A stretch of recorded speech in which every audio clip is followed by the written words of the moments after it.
Hello, good evening. So welcome to this seventh week session,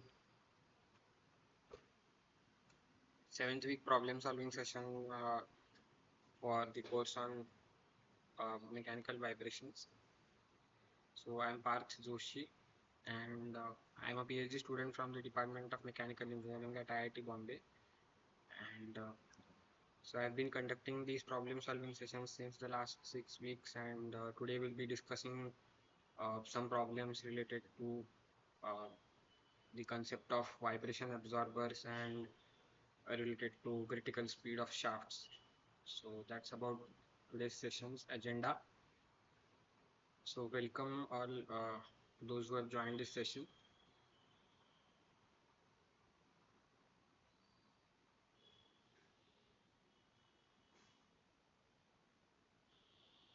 So maybe I was like thinking,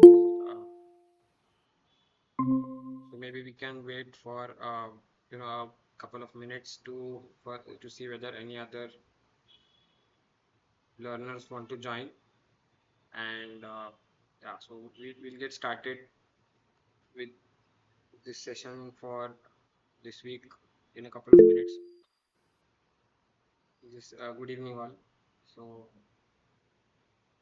yeah, so before we get started, so I just wanted to check with you whether uh, you were able to understand whatever that we covered in the previous session, or are there any questions related to the content for this week or that the previous week? Any questions?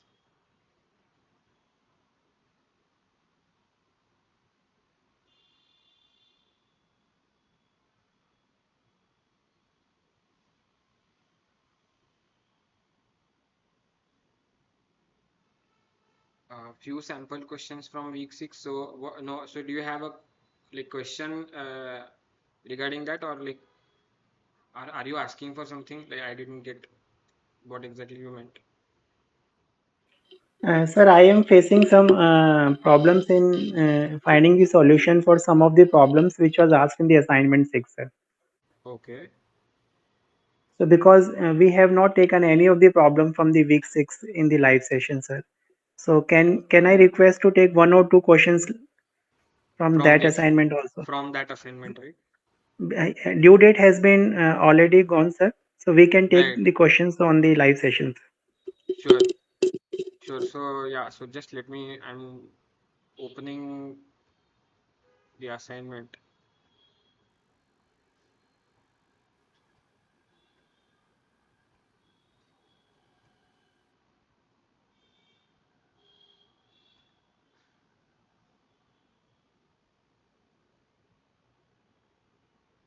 Yeah. Give me a minute. So I'm just opening the assignment.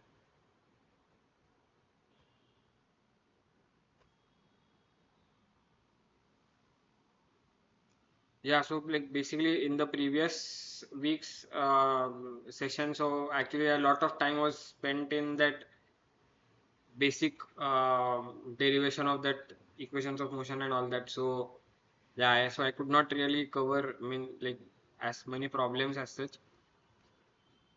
But yeah, so we can take up a couple of problems in this session.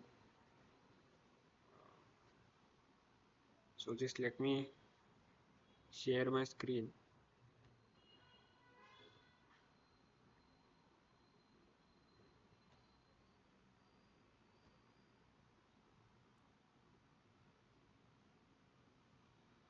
So this was the week 6 assignment. So I am sharing my screen. So are you able to see the week 6 assignment problems that I Yes, am sir. sharing? Yes, sir.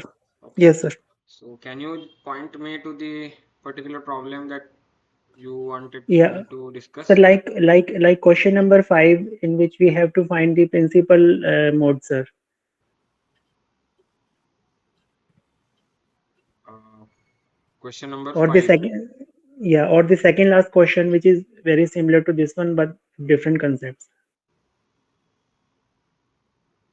So Uh, these two questions. question number 5, right? Yes, sir. So this we actually discussed briefly last time also, right? Yes, sir. We have gone through the analytical part, sir. Right, right. Sure. So we can discuss this question. Okay. So what was the problem? Like, can you just tell me, like, what was the problem that you are facing in this question? Uh, Sir, actually, I have been stuck in the problem that how to solve this problem. I have made the free body diagram, mhm. then I couldn't proceed further, sir. Okay. Fine. So then what we will do is we will start from the free body diagram itself. So yeah. Okay. So M1 is 3 kg, M2 is 6 kg, and K equal to 250. Okay. So yeah. So let me just prepare a Jamboard for this question.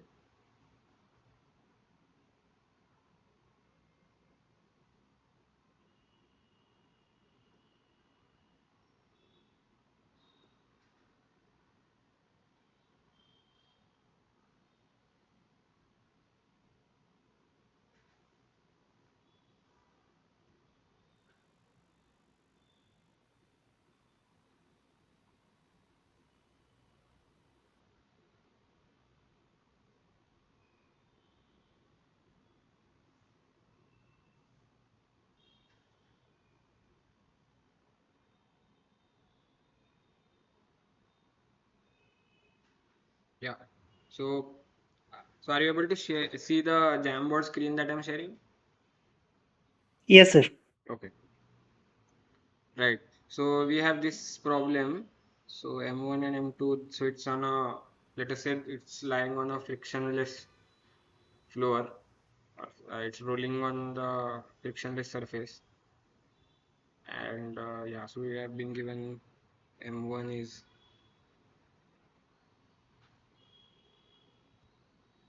3 kgs, M2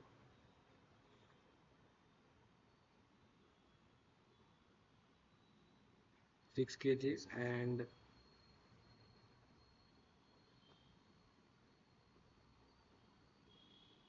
oops, sorry, no,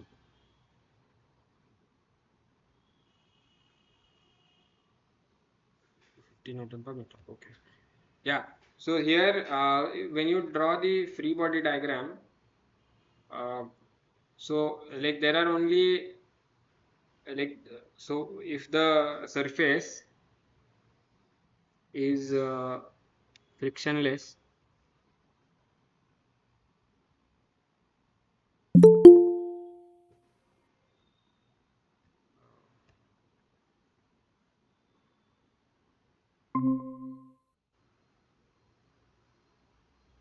so if you assume that this surface is actually frictionless, I think some of us joined just now. So for their information, so we are just discussing one of the questions from week 6 assignment. So that so one of these questions was not clear, so we are just discussing that.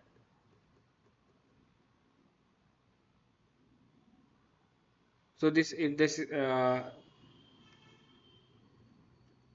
surface is frictionless, so then the only external force acting in the direction of x1 and x2 will be the spring force, right? So let us say for the moment that x2 is greater than x1. So x1 and x2 are measured with respect to some horizontal like reference, and so then by assuming x2 by greater than x1, we assume that the spring force is like spring is in tension. So then so in that case, when we draw the free body diagram, it will be like this, right? So k into x2 minus x1, and for m2,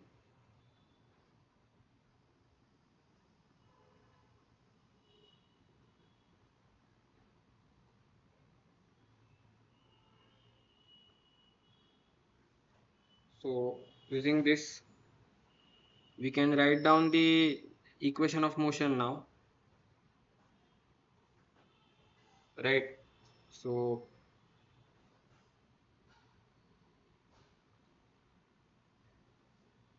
the first equation of motion here would be that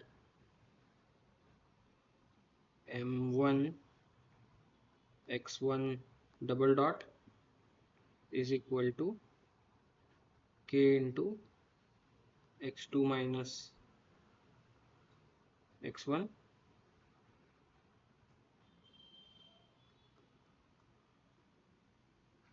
and m2 x2 double dot is equal to minus k x2 minus x1, right? So these will be the, so do you agree that these will be the equations of motion,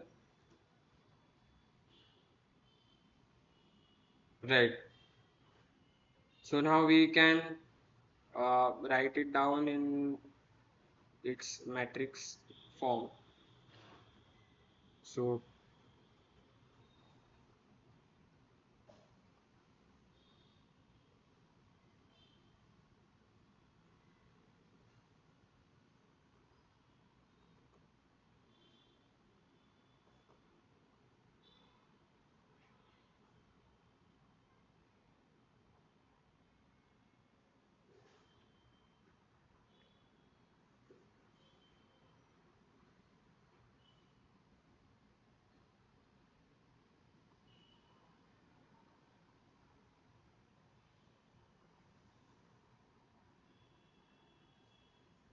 So if we basically take the k in kx terms on the left hand side and then write down the matrix equation, so I am basically writing down those coefficients of x1 and x2. So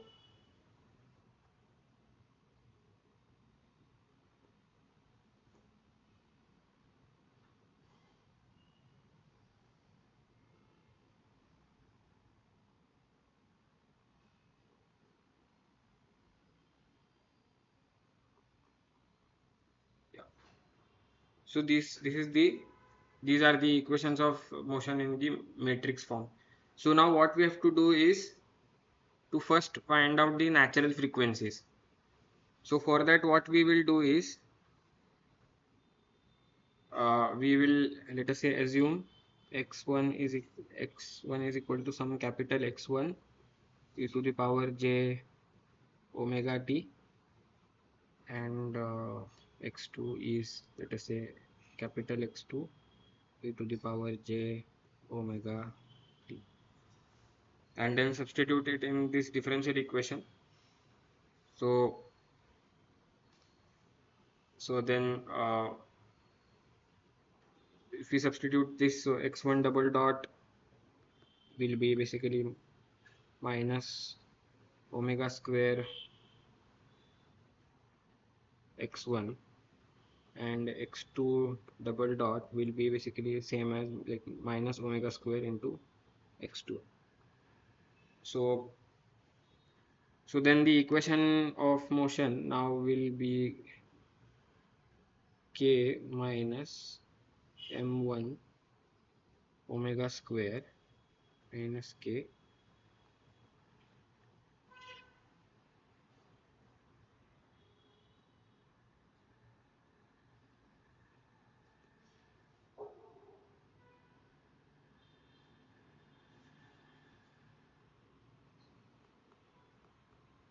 So this is capital X1 capital X2 is equal to 0.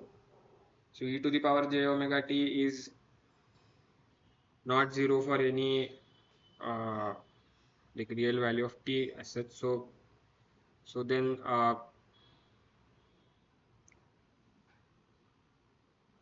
then basically to for this matrix equation now to have a non-trivial solution,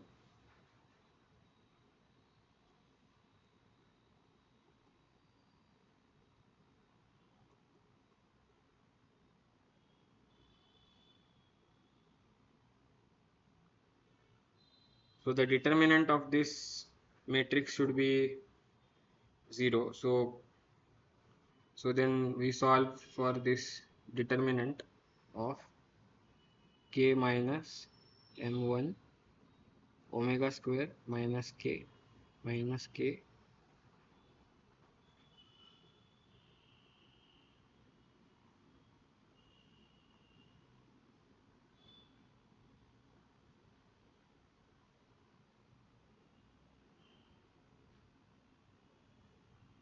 So this determinant will be 0. So basically,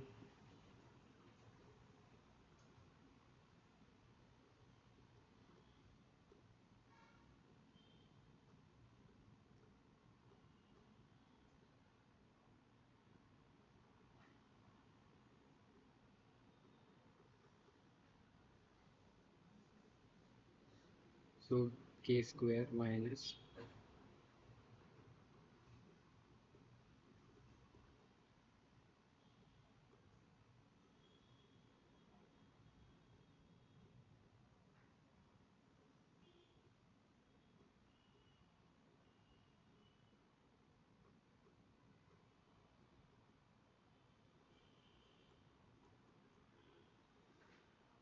so this is the characteristic equation that we get.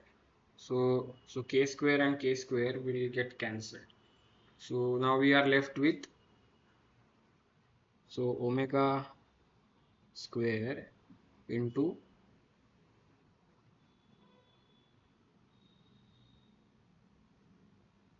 m1 m2 omega square minus k into m1 plus m2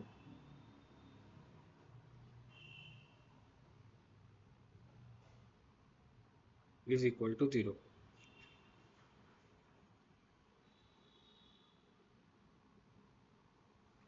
So we will get either omega square is equal to 0 or omega square is equal to k into m1 plus m2 upon m1 into m2, right?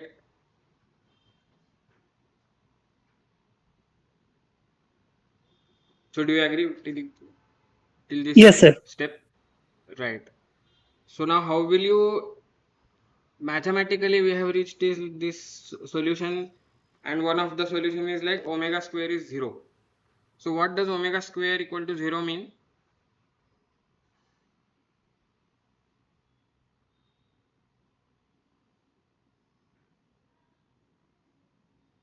What is the physical interpretation that omega square is 0?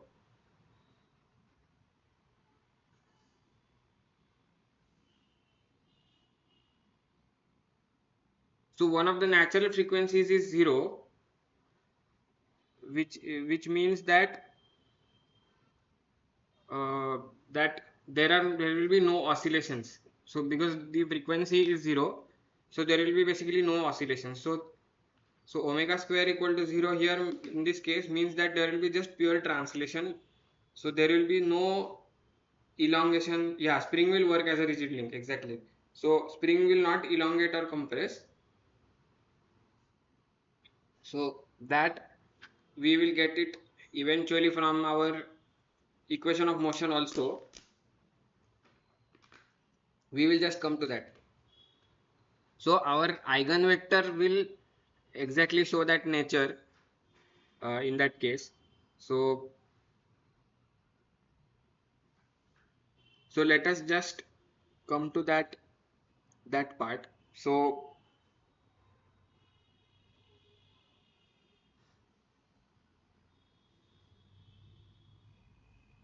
basically one of so our, you can say omega 1 square and omega 2 square, basically omega 2, capital omega 2 is the second natural frequency, omega 1 is the first natural frequency. So omega 2 is equal to root of k into m1 plus m2 upon m1 m2. Okay, so now we will again to derive the eigenvectors. So for that, like let us say eigenvector or mode shape corresponding to, or let us say mode shape, basically for mode shape corresponding to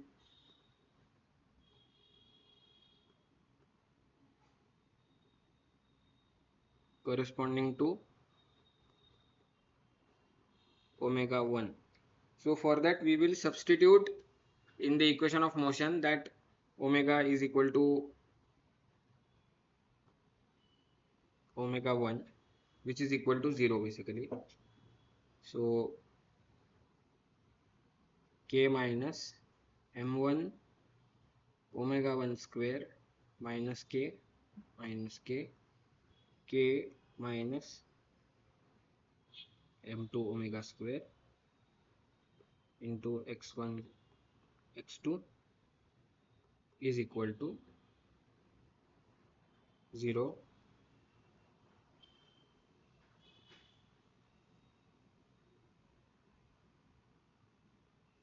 So this gives us the solution that x1, so this will become 0, this will also become 0.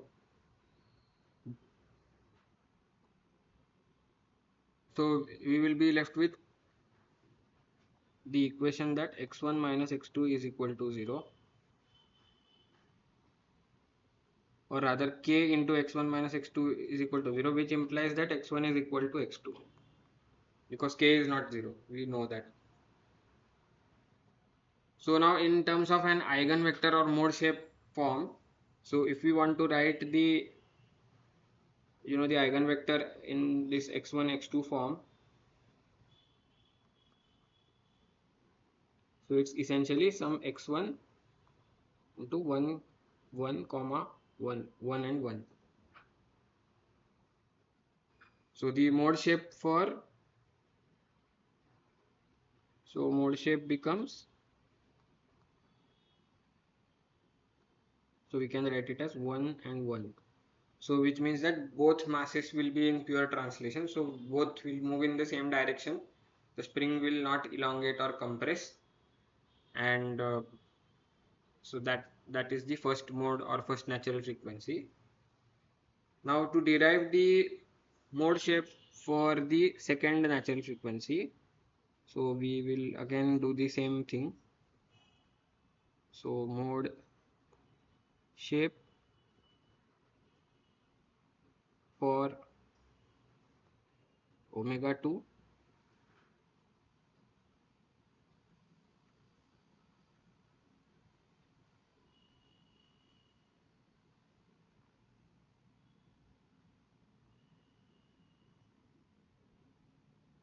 so that will be,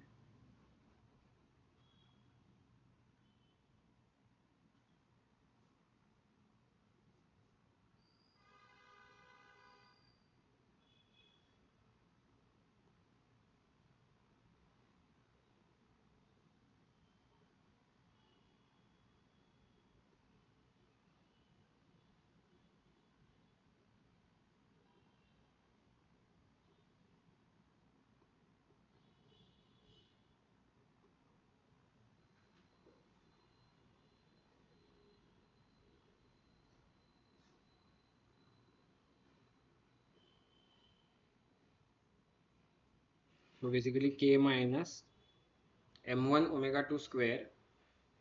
So m1 into, so let us basically use the first equation or first row of this matrix equation. So then that will become k into, so omega 2 square will be k into m1 plus m2 upon m1 m2. So m1 and m1 will be getting cancelled. So this into x1 minus k x2 will be 0, or so 1 minus m1 plus m2 upon m2 x1 minus x2 is 0.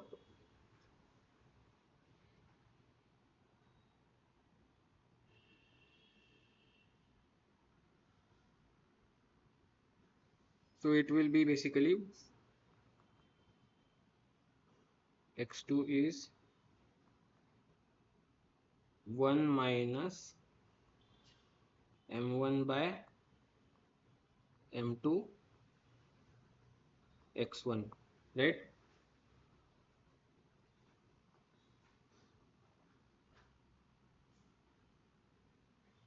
So we can write the mode shape as 1, so x1 and x2, it will be basically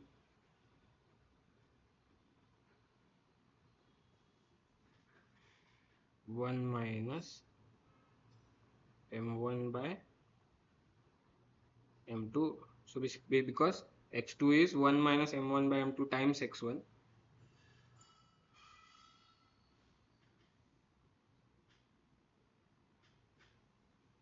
So does everybody agree with this?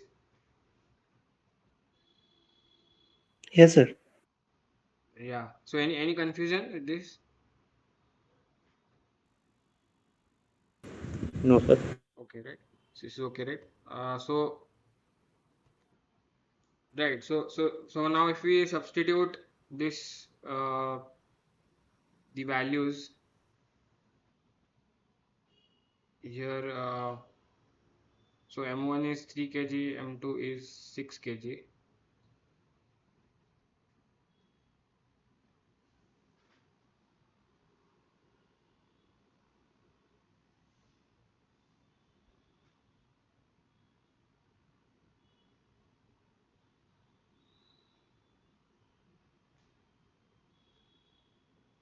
And by the way, if we use the second row, we should also get the same answer. So let's try that as well. So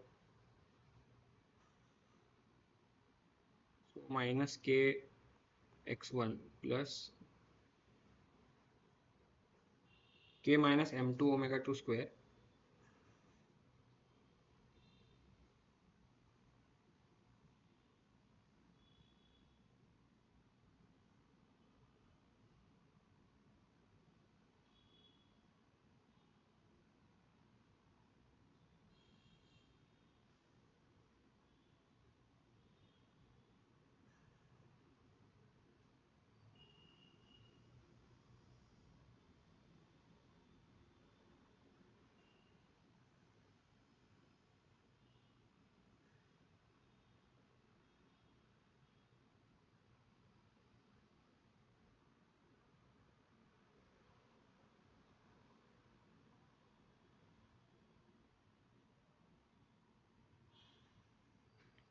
M2 omega square. So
So this should be actually just minus m1 by m2, not 1 minus m1 by m2. This should be again minus m1 by m2. So I just did a mistake here in calculation. So please correct that.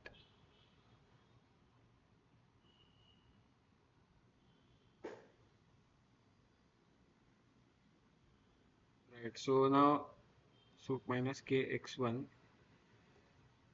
plus k into 1 minus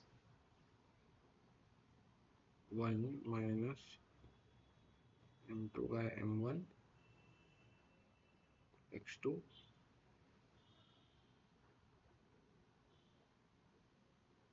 is equal to 0.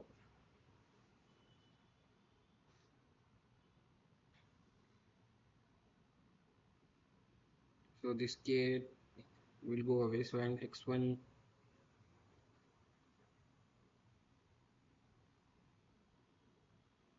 so basically x1 is equal to minus m2 by m1 x2, or it's basically the same relationship that we got, that x2 is equal to minus m1 by m2 x1.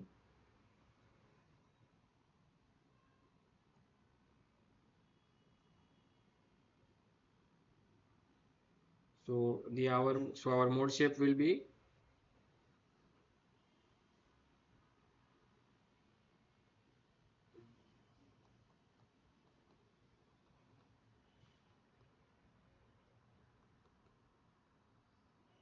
so our mode shape will again be the same thing. So we should get the same mode shape by both rows of that matrix equation.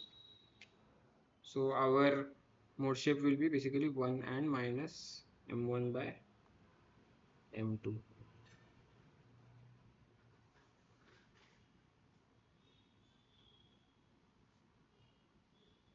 So now if we substitute whatever numerical values etc., and then we should get the answer by that. So,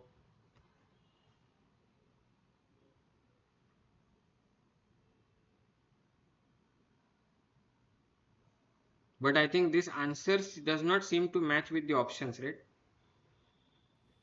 Yes, sir.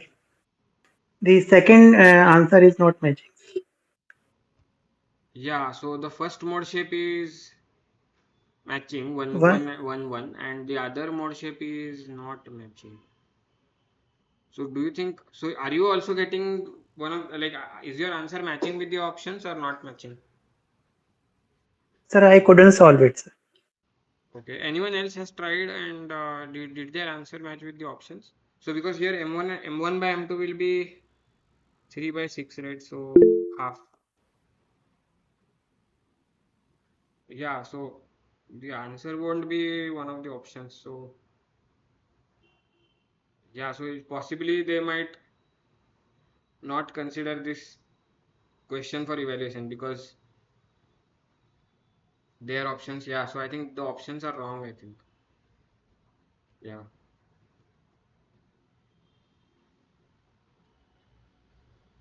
Sir, Okay. actually, the solution has not been published, so we are in bit confusion that why we are not getting the correct answers. Right.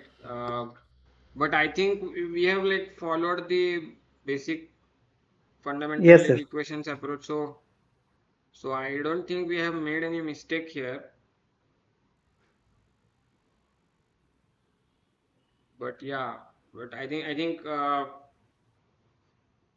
like that's the basic thing. So physically, so the second mode will be when both the masses undergo, like, so the spring will go some compression and tension etc. So that will be one of the modes, and other will be just purely translating where the spring does not undergo any deformation.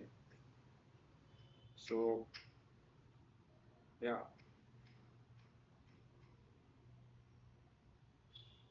any and what was the other question in which you had the doubt?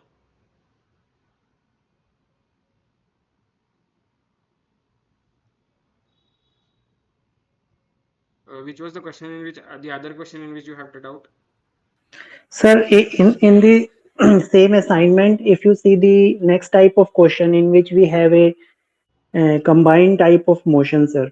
Mm-hmm. Uh, Sir, I Uh, have tried many times, but calculation I could not complete, sir. In uh, which J0 is given, the mass can rotate as well as vibrate, sir. There are two questions in the same assignment, sir. I have used the correct method, but I am not getting the answer, sir. Question 6, is it? J0 and that like machine tool of mass, this thing like. Yes, sir. Yes, sir. Question number 6 and 7, sir. They belong to same input, sir.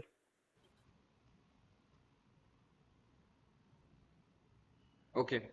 6 and 7 are okay, so they are from using the same thing. Okay. Sir, in this question, I have followed the video lecture and first I calculate the coefficients of the quadratic equation in omega square, sir. Mm-hmm. Okay. Because equation becomes omega raised to power 4 minus some coefficient omega square plus some constant, sir. Mm-hmm. Even trying many times, I couldn't complete the calculation, sir, because answers are coming very, very small, sir. Particularly the constant part of this quadratic equation is very minute, sir. Okay. So yeah, so let's. So do you want me to discuss the derivation and everything? Like should we solve No, sir, both? you can just guide us. Now you can proceed further in the similar way, sir. Okay. Because I have followed everything what the sir has told in the video lecture, sir. But still, Mm-hmm. I am not getting the answer, sir. I have formed the quadratic equation, the characteristics frequency equation, Mm-hmm. but I couldn't solve it, sir.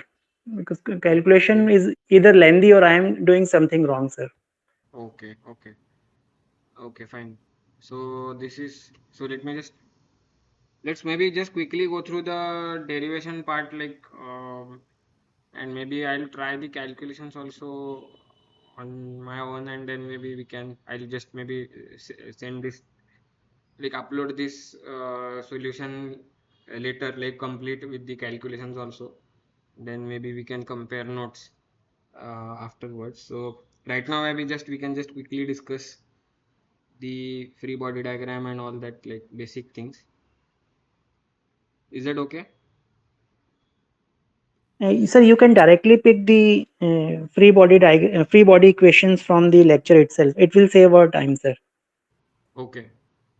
Because equations are a little bit complicated, sir. Because we have to calculate moment of inertia and then put the values here and there, sir. It will take time, sir. Okay. Okay. Because Hello. equation wise, there is Hello. no problem, sir. Sir. Omega 1 and omega 2, the answers are coming by using the frequency equation. Mm-hmm.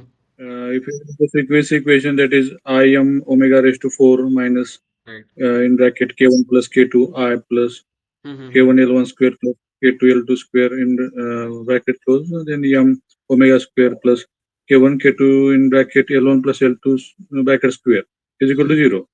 Okay. So by using that, using quadratic equation, we can find omega 1 and omega 2. So I think both answers are correct. So options are given correctly, Mm-hmm. 70 and 82. That answers are correct.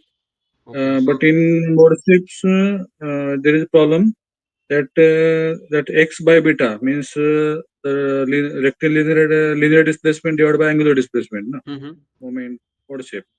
So mode shape 1 is coming minus 5.35, Mm-hmm. but in answer it is given reverse means 1 divided by minus 5.35. So in terms of reciprocal, the answers are given in both mode shapes. Okay, okay. I know. So then you might have considered Mhm. it like, which is like, so for your this in this vector, like, let us say one is so in there. So if your answer is like coming, like, the values are same, but the it is like the reverse vector. So then just your Yes. order is different. So so your vector may be like theta and so which are the two variables, like theta and what displacement, vertical displacement of the center of mass? X, X, Yes, sir. linear Yes, displacement X and beta means angular displacement. So displacement of the center of mass, right? Displacement of center of mass, Right. CG. So yeah, so this like whatever thing is this is moving. So this is some center of mass. So then this is, let us say, some x, and then this is some theta or whatever. So your if your vector is theta and x, so then your coefficients will be something. And if you consider vector Okay. while deriving as x and theta in the other way, so then you Ah, will right, get the right, other way around. But just right, check right. your. But yes, yes. But in the answers, x1 and x2 are given. Means Okay, okay, so mode they shape have one, derived. mode shape one is x1, isn't it? No, Okay, no. So okay. That x, may be capital X1 and capital X2 means basically, uh, capital X1 mode means shape basically mode shape for the first one. natural frequency, and capital X2 means basically mode shape for the second natural frequency. But in Right, this right. case, they should have specified like which, um, Which when motion you is derive the, yeah, yes, yes. yeah, Which they should motion is specify. in denominator and numerator?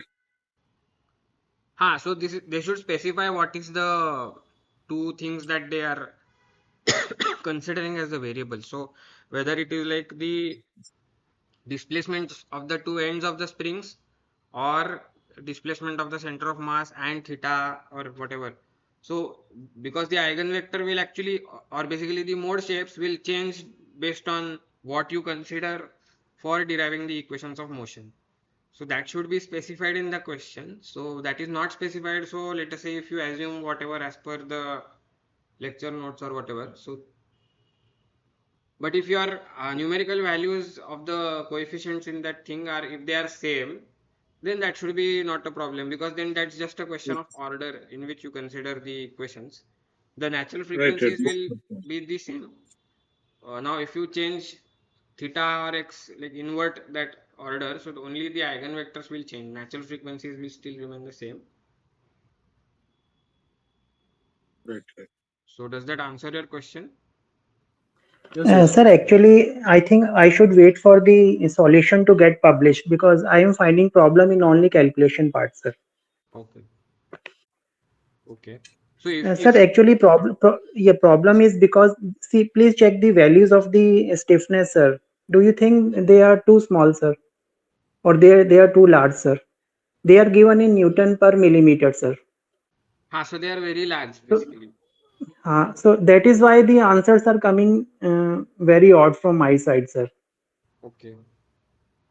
Yeah, so if some of you have were able to solve the problem, so if you want, you can share your screen, and then maybe we can discuss your solution as such instead of Okay, us okay. going through the entire one. Sorry?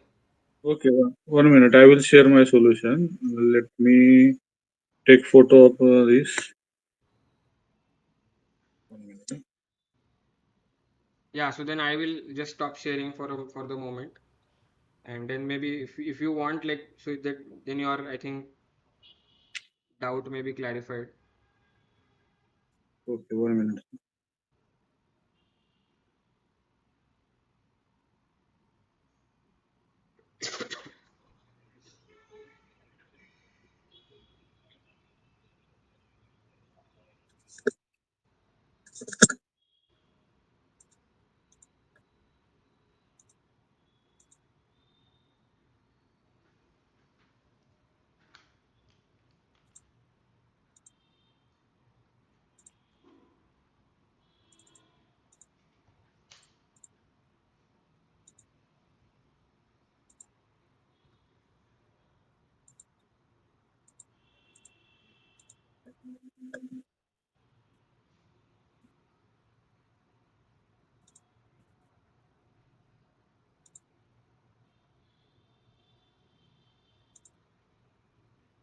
Now, sir, okay. Yes, yes, I can Is see this your screen. still visible, sir? Yes, yes, I can see your screen.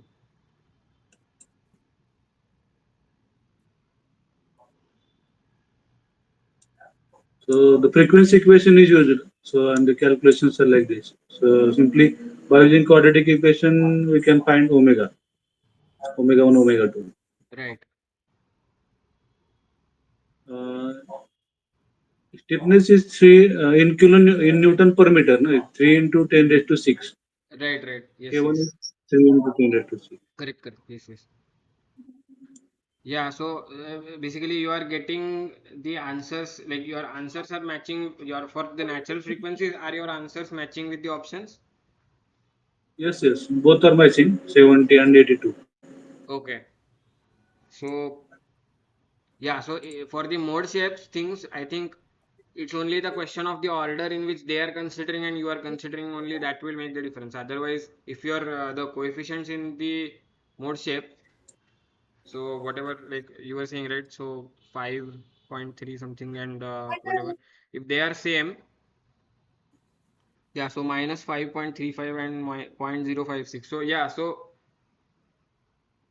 if those are the same things, so then you can just flip the whatever numerator and denominator to get that like eigenvector. So that way,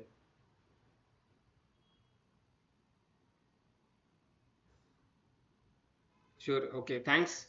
Thanks, Okay, Mr. Prashant sir, for sharing your answer. okay. Thank you. Welcome, sir. Yeah.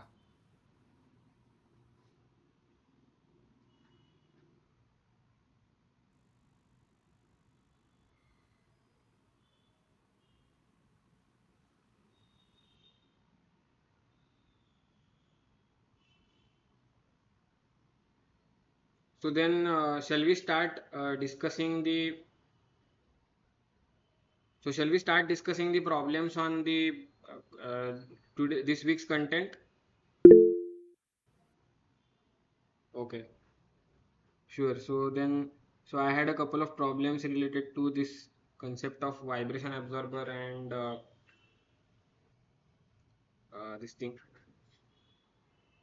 whirling of shafts and that all that thing. So let's start with the first problem. So in this week we have the concept of vibration absorber. So in that, like so in the previous week we just studied two degree of freedom systems. So vibration absorber is um, like a concept where we, if you want to run a machine close to its like natural frequency, then if we add a vibration absorber which is tuned to the natural frequency of the original system, so then it becomes a 2 degree of freedom. We can model it as a 2 degree of freedom system, right? So then uh, what happens is that the amplitude of the original system, so now in this case let us say if we have a machine which is running at some rpm, and then if that speed is like very close to the natural frequency of that some of the one of the natural frequency of that machine, so then if we design the vibration absorber to operate at that natural frequency of that machine, so then what will happen is that the amplitude of the machine is becomes very small, and the absorber actually oscillates with a larger amplitude. So then that, so we by that we actually reduce some of the undesirable vibrations in the machine. So yeah, so this is like another a similar kind of example where, so it is given that a machine is running at 3500 rpm and its forcing frequency is very near to its natural frequency. So the forcing frequency will correspond to the 3500 rpm itself, because if let us say there is some mass imbalance or something, so then that will cause some harmonic forcing at that corresponding to that rpm or natural frequency itself. So then our forcing frequency omega becomes 3500 rpm. So in terms of radians per second, it will be into 2 pi by 60. So which comes out to be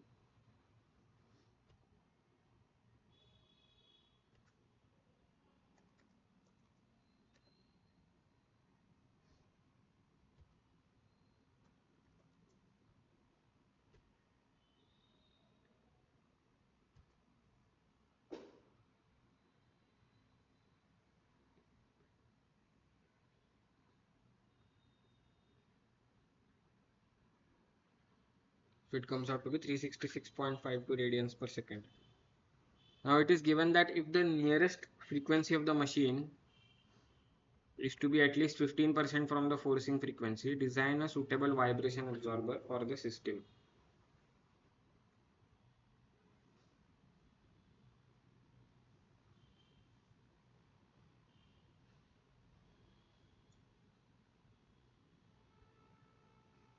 So anyone has any idea how to solve this problem?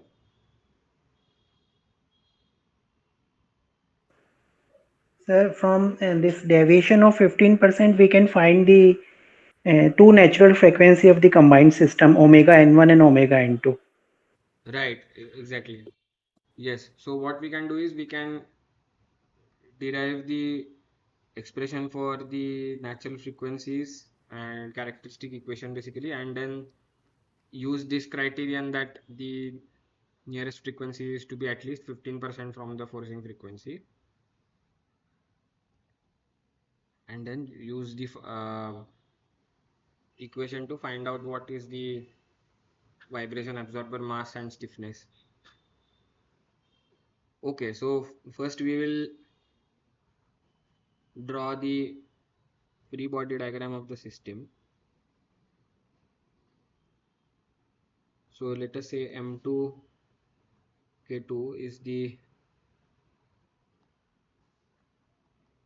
absorber, and M1 and K1. So M1 is, let us say, the machine on which basically the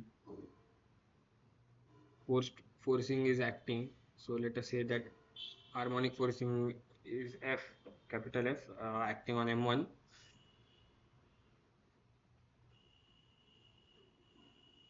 And let us say this displacements of these masses are x1 and x2.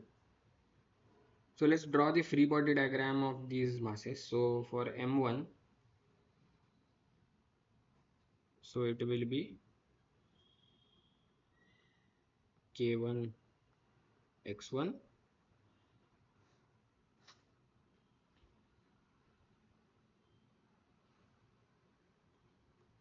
So this harmonic force is acting, and then the spring force in the second spring K2,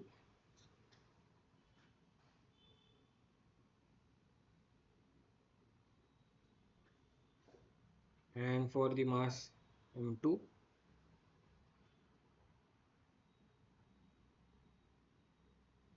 so it will be K2 into x2 minus x1. So we will assume that these displacements x1 and x2 are measured with respect to the equilibrium position.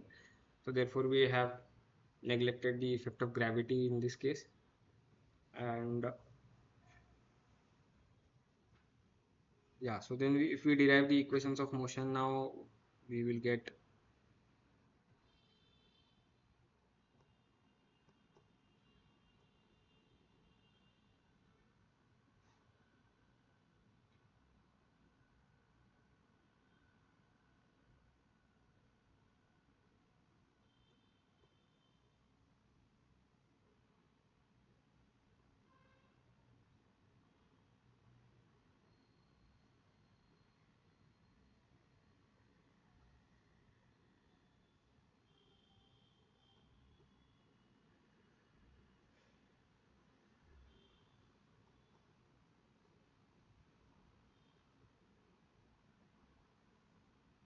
minus K2 x2 minus x1.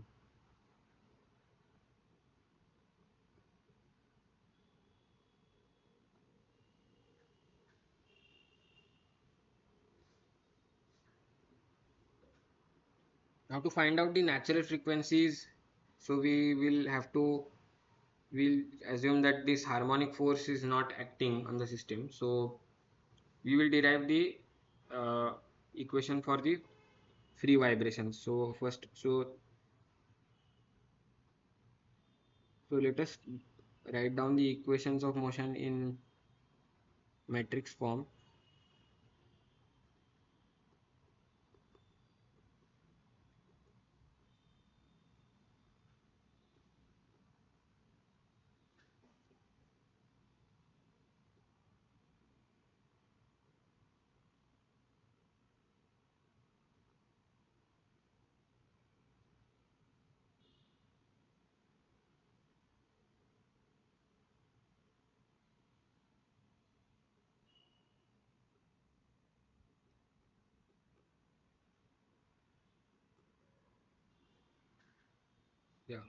So this is the uh, system of equations that we get in matrix form.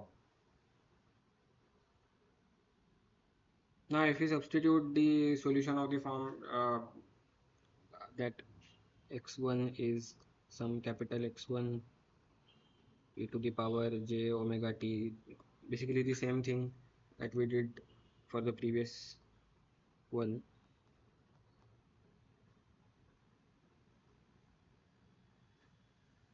and substitute, so then we will get x1 double dot is minus omega square x1, and x2 double dot is minus omega square x2.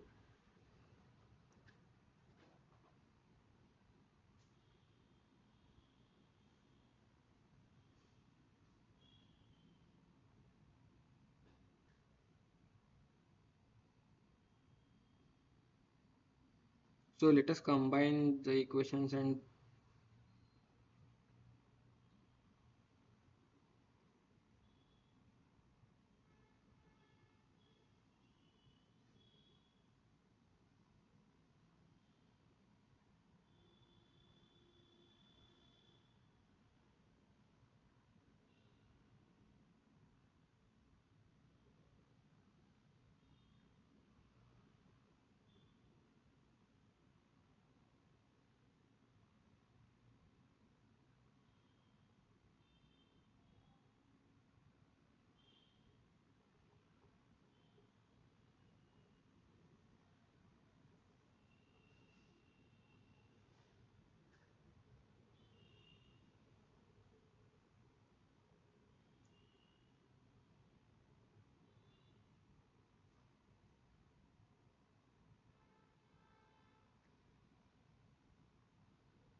now to basically get the natural frequencies, we have to find out the determinant of this uh, coefficient matrix. So, so now I will just, in the interest of time, let us derive directly the expression for the determinant. So it will be basically k1 plus k2 minus m1 omega square and k2 minus m2 omega square minus k2 square will be 0.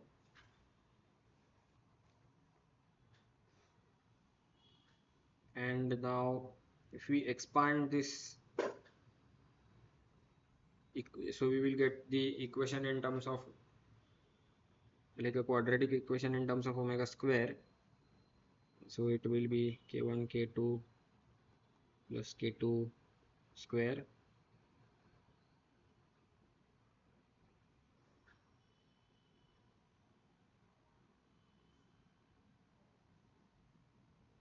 m1 k2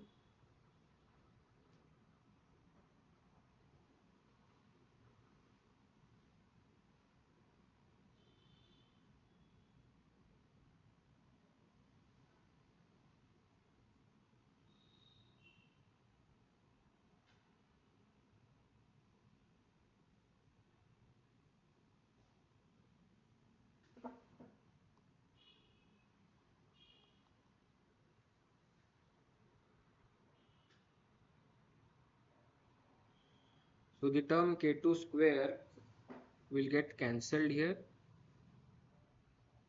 and we will be left with this equation. Uh,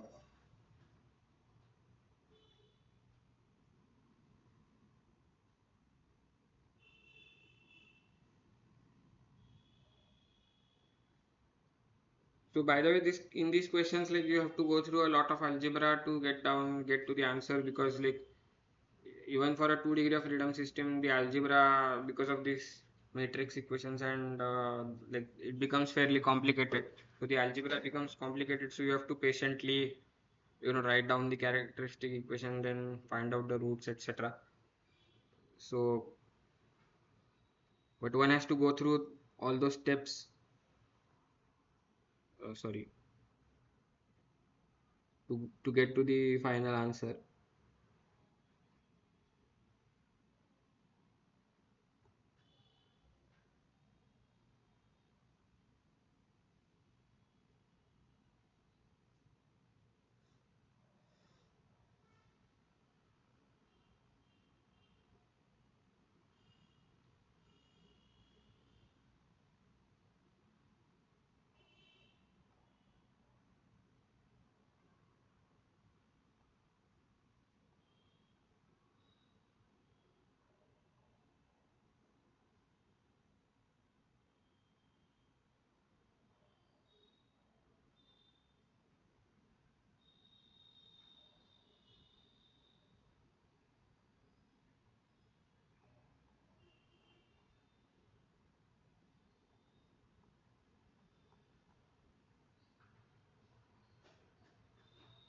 So now in this, what we can do is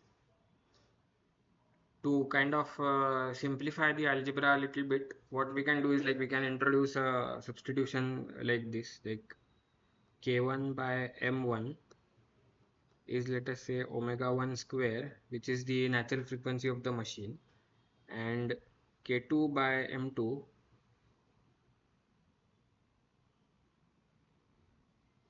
is the natural frequency of the absorber by on its own. Like for the absorber spring mass system, k2 by m2 is its natural frequency. Now what we are doing in by adding the vibration absorber, we are substitute, like we are basically adjusting the ratio k2 by m2 such that k2 by m2 is equal to k1 by m1 is equal to omega 1 square. So instead of writing omega 1 square or omega 2 square, we will just write it as only omega square, and then substitute it in the characteristic equation that we got just now. So in this characteristic equation, if we divide on both sides like by m1 m2, so then what we will get is k1 by m1 into k2 by m2 minus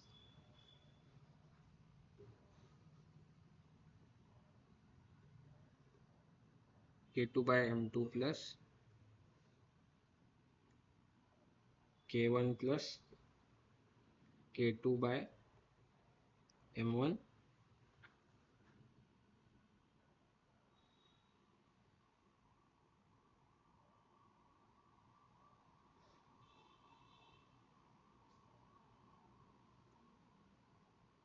into omega square plus omega to the power 4. So, so k2 by m1 can be written as k2 by m2 into m2 by m1. So which is same as k2 by m2 is again omega square itself. So it is omega square into m2 by m1.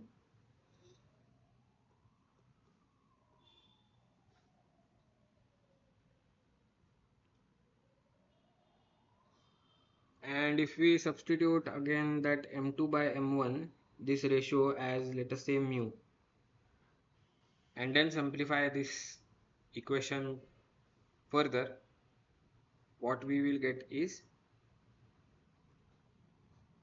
omega to the power 4 minus, so k2 by m2 will again in this equation be omega square, and k1 by m1 will also be again omega square, and k2 by m1 will be omega square into mu. So it will become 2 plus mu into omega square minus plus omega to the power 4 is equal to 0.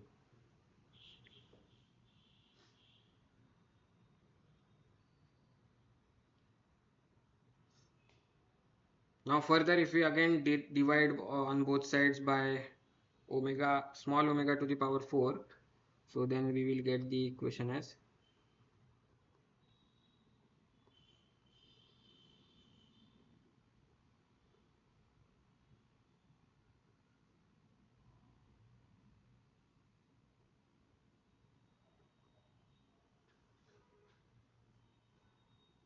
now what we have been given that our forcing frequency omega,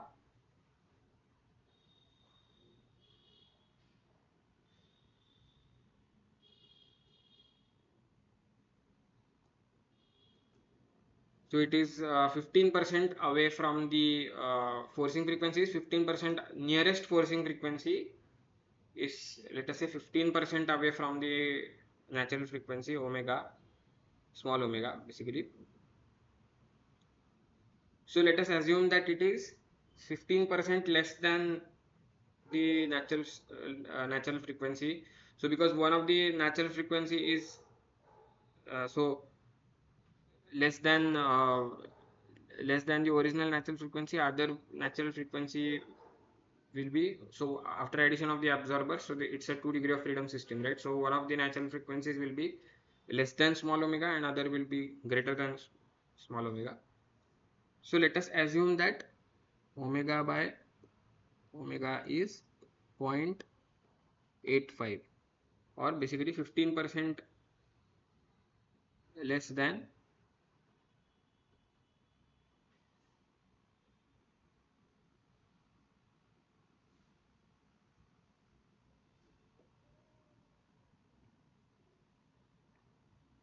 So if we substitute 0.85 this ratio in this equation, so then we will get the relation for omega mu, that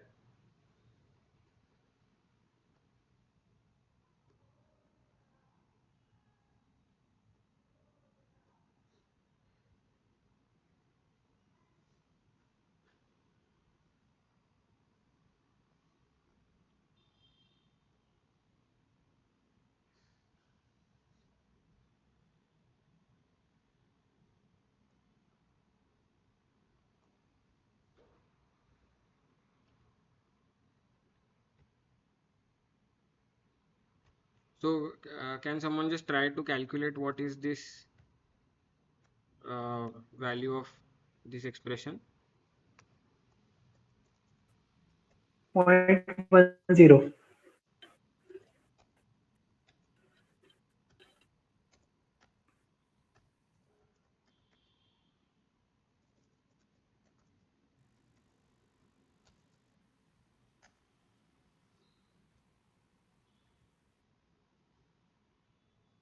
0.1066, right?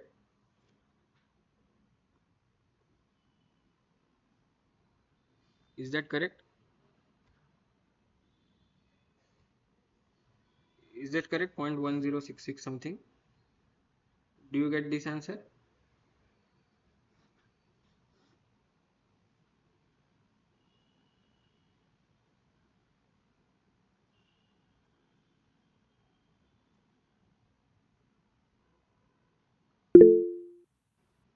0.1065. Yeah, so near about that. Yeah, basically. So then M2 will be the mass of the absorber, will be 0.1066 times the mass of the machine. So mass of the machine is 40 kgs. So it's about like near about 4 something, 4 kgs or something.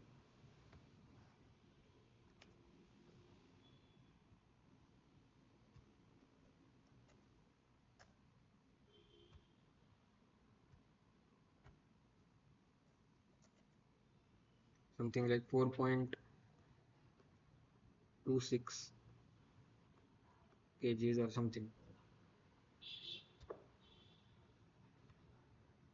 Yeah, 4.26 kg. And then how do we find K? We basically use K2 by M2 is omega square, which is corresponding to that original 3500 rpm speed. So we had calculated that to be 366.52 radians per second. So K2,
yeah, so 572.72 kilonewtons per meter. Yeah, right. So that's, yeah, I'm also getting the same thing.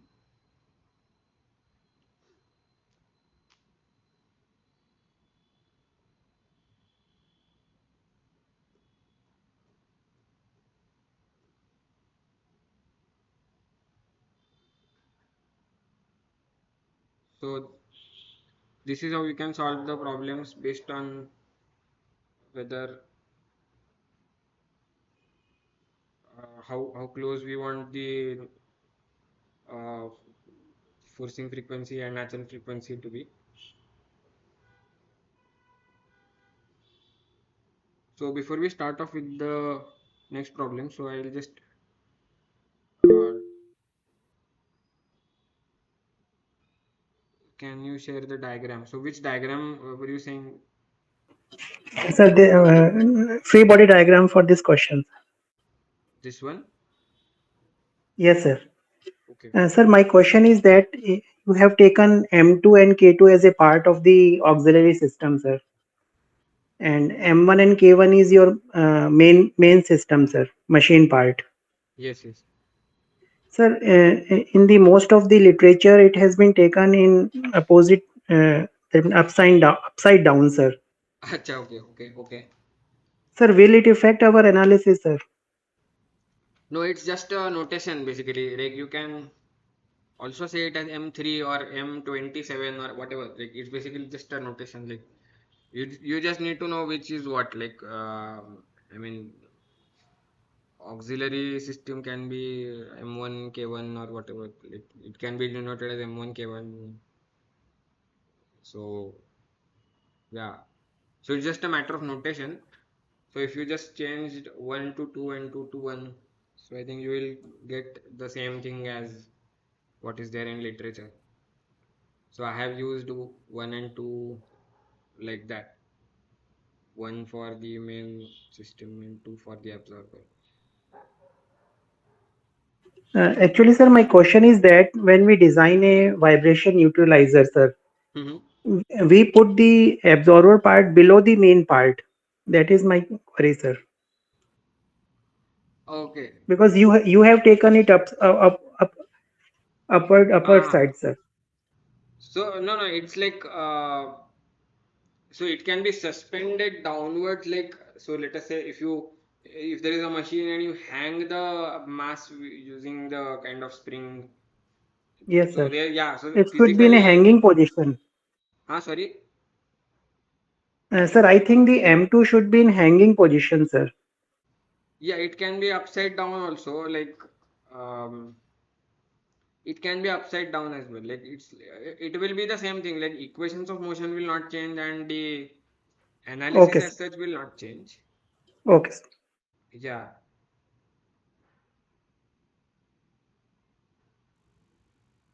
So I'll be just back in a minute. So please just hold on. So I'll be just back in a minute.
Yeah. So shall we proceed to the next question?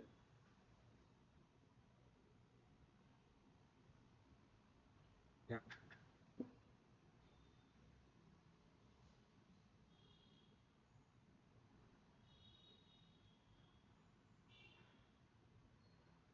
So this question is based on the critical speed of shaft, and so the displacement of the shaft is given by the equation y is e by,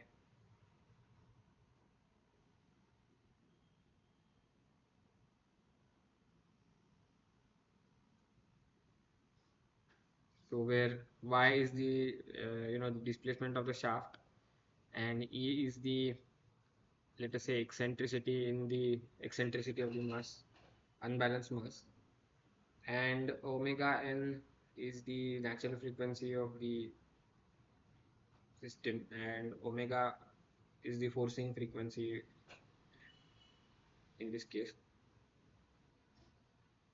So omega n is basically same as like the critical speed. So now we have to find out the displacement of the shaft at a speed which is 0.5 times of the critical speed. So then omega is zero point 0.5 omega n. So then omega n by omega whole square will be 4.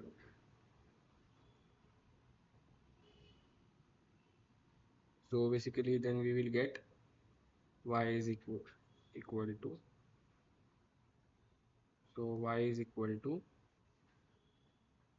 e upon 4 minus 1, or e by 3, and so eccentricity is 300 microns, so it will be equal to 100 micron.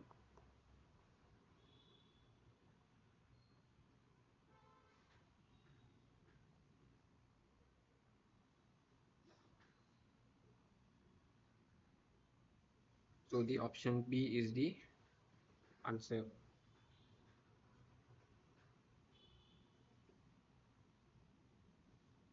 So is that okay?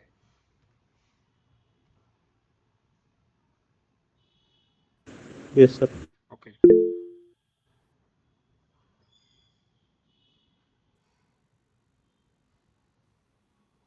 The next question is also based on the same concept.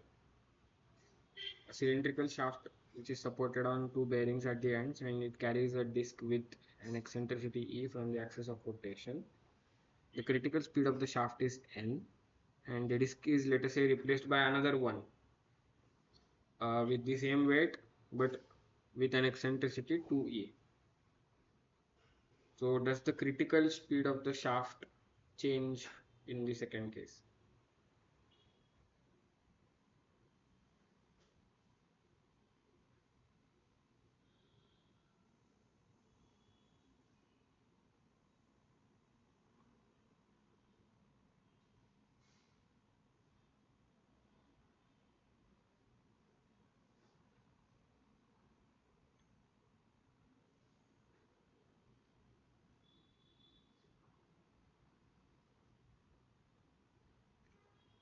So the displacement of the shaft, that expression is, let us say, E upon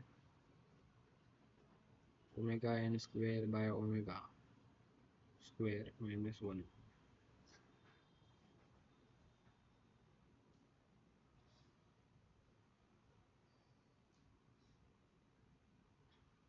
So by mounting another disc which has the same weight but eccentricity 2e, what quantity do you think will change? So will that change the critical speed of the shaft?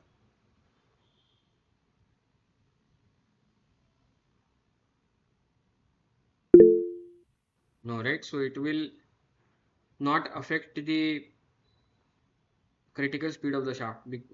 So it will just change the displacement. So instead of E, it will just become 2E. So the displacement of the shaft may change, but the critical speed of the shaft will remain the same.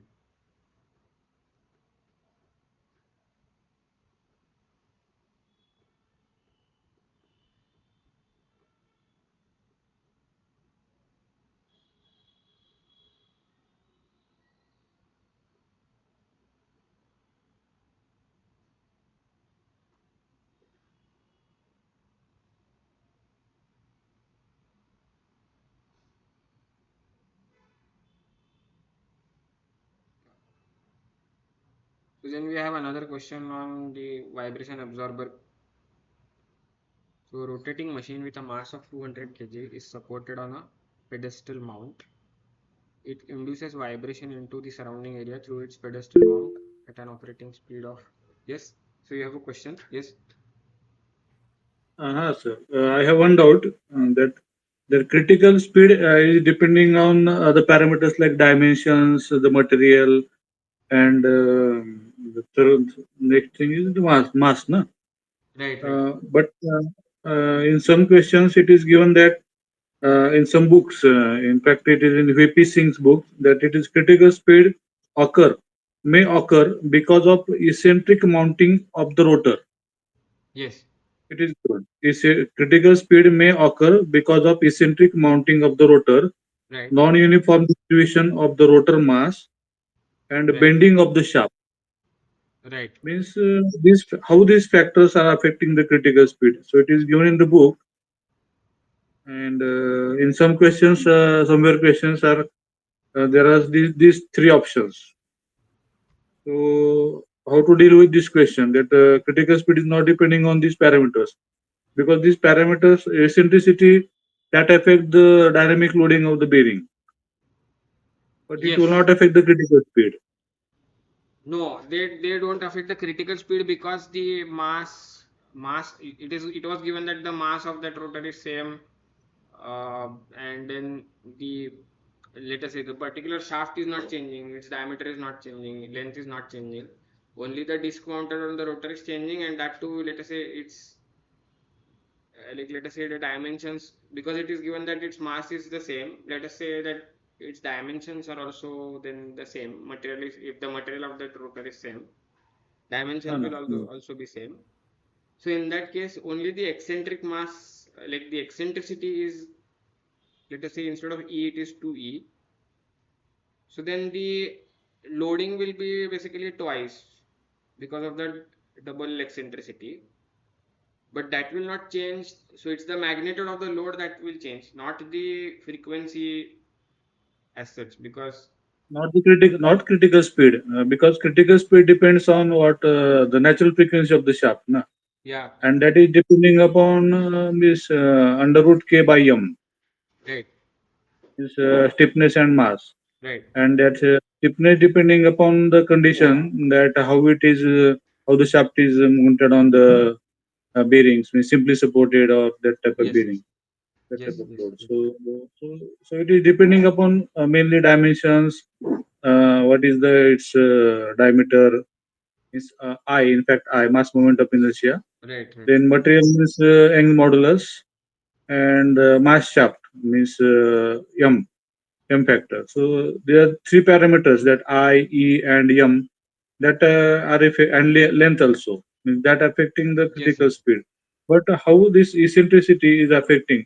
Because in the lecture, sir told that if there is eccentricity, there is a problem, and if there is no eccentricity, means that unbalance, Mhm. then there is means there is a effect of eccentricity, sir told in one lecture, in the lecture of critical speed. Yes, yes. And So in one book it is given. So whether the eccentricity affecting the critical speed or not, so that is the big question. And no, bending of the shaft also. yeah, so it will only affect the bending of the shaft, or basically that load will change, right? So because of the additional eccentricity, it will bend more, and that will That will only. cause the dynamic forces on the bearing, no, only. Yes, yes, but that will not. So as I told you, it will just change the magnitude of the load, not the frequency. Frequency will depend now, because it was clearly given that the mass of the rotor that is changed. Let us say the mass is changing. If the mass is changing, if by changing the rotor and eccentricity is also changing, then we can expect a change in the critical speed. But because if the mass is same, and since we are not changing the shaft, its stiffness will also be the same, right? So if the mass is same and stiffness is same, then the frequency will also be the same, right? So critical speed will also be the same, right? So it's not actually affecting the critical speed as such. In this same question, that the cylindrical shaft, Hmm. means we see that the eccentricity is not affecting the critical speed, isn't it? Right. In this previous case,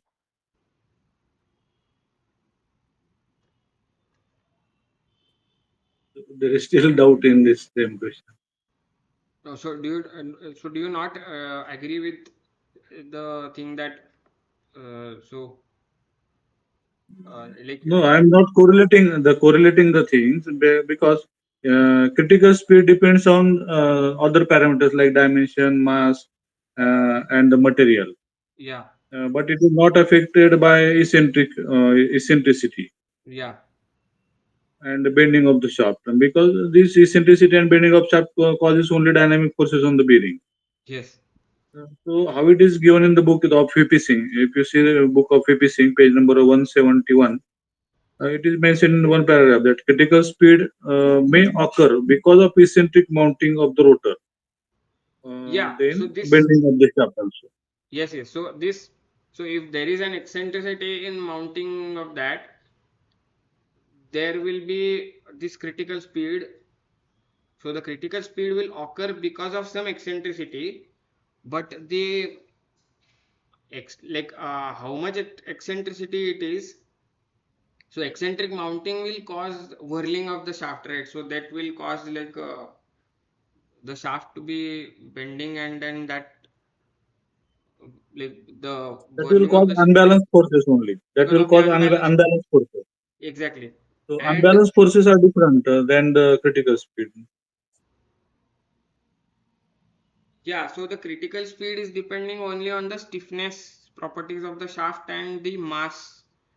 Uh, yeah, so if we actually have a very detailed model, then it is possible that the eccentricity will also affect the natural frequency. But we are studying a very simplified model where we are modeling it, the shaft as a single stiffness. Actually the shaft is a continuous system, so it will, its stiffness properties, it may be affected by the extent of eccentric load also. But for the moment, because we are studying a very simple model, we are not Hmm. really considering the that the magnitude of the eccentricity being affecting the kind of the natural like it will not change the stiffness of the shaft and the eccentricity. So the let us say if the rotor has a, like two rotors have the same mass, but if they have different mass distribution, so then that's why the amount of eccentricity will change. So uh, now when you mount the other rotor which has higher eccentricity, but if its mass is same and we are not changing the shaft material or dimension, and rotor material and dimension is also same, mass is same, then it will not change the critical speed, right? But if the eccentricity is not present at all, then there will be no critical speed.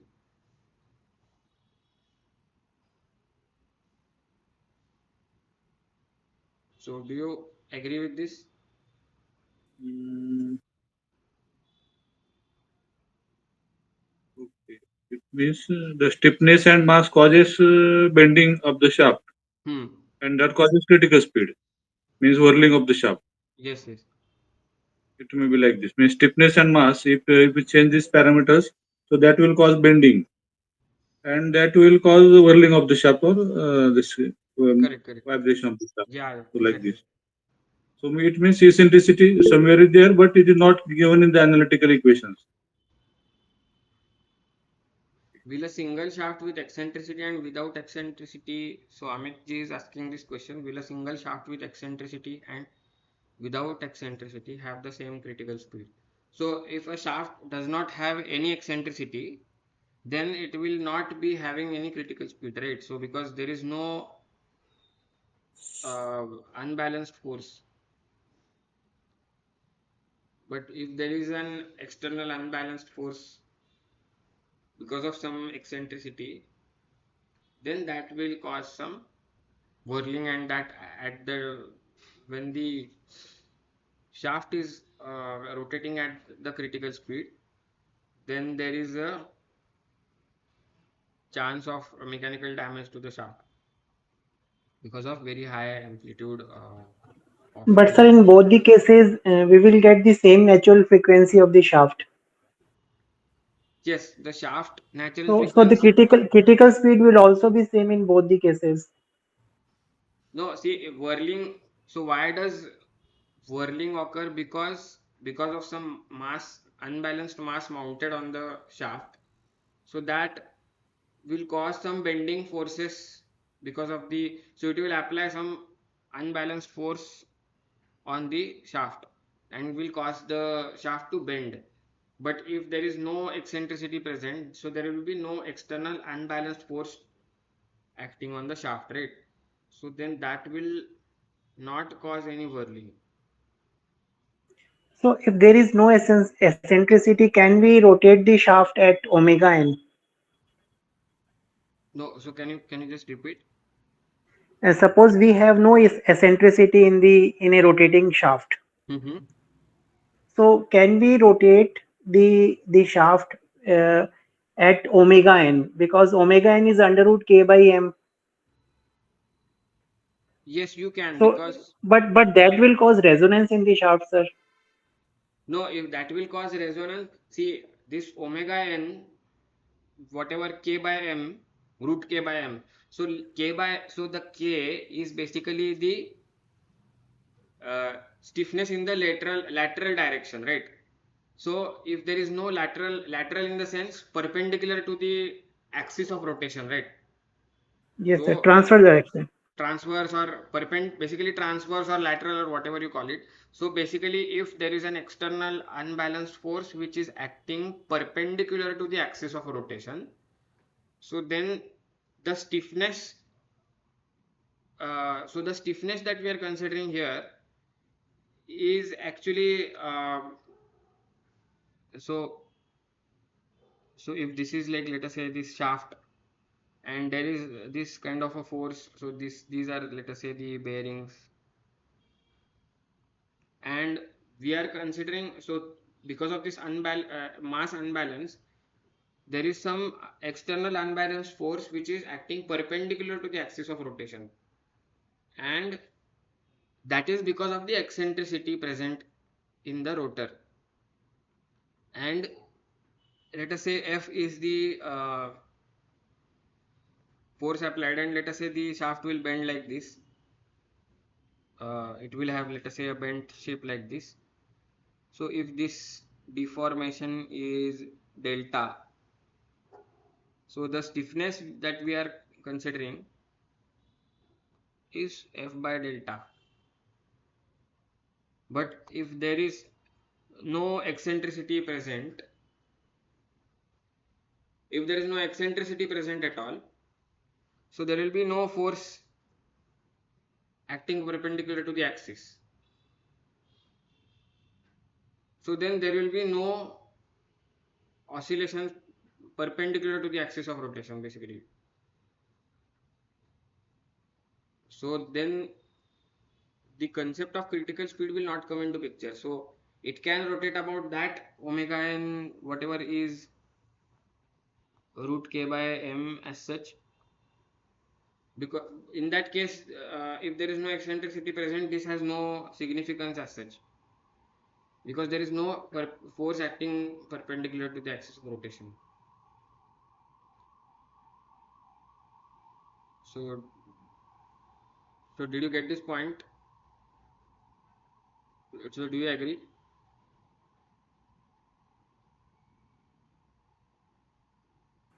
Sir, but stiffness is the property of the shaft material. See, stiffness depends on the direction of the force. So if we No, that's okay, sir. But what about under root k by m? That still exists. If f is 0, k will be 0.